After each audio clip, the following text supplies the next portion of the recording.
Christmas Carol സംഘത്തിന് നേരെയുണ്ടായ ആക്രമണത്തിൽ ശക്തമായ പ്രതികരണവുമായി തൃശൂർ അതിരൂപത ബിഷപ്പ് മാർ ആൻഡ്രൂസ് താഴത്ത്.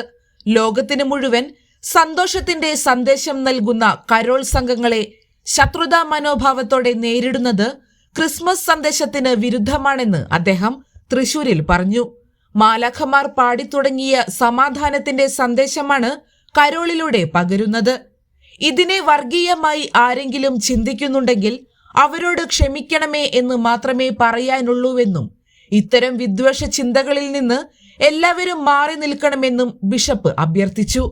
ഏവർക്കും സന്തോഷം നൽകുന്ന കരോൾ ആഘോഷങ്ങളെ തടയുന്നത് സമാധാനപരമായ സഹവർത്തിത്വത്തിന് വെല്ലുവിളിയാണെന്നും അദ്ദേഹം കൂട്ടിച്ചേർത്തു.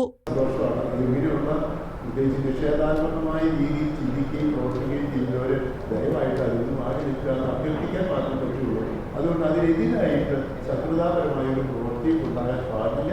അങ്ങനെ ചെയ്ത് ക്രിസ്മസ് ചായത്തിലാണ് അതിന് ആരെങ്കിലും ഉണ്ടെങ്കിൽ അത് ദയവ് ചെയ്ത് അങ്ങനെ ചെയ്യാതിരിക്കുന്ന രാഷ്ട്രീയത്തിന് പാടുള്ളൂ.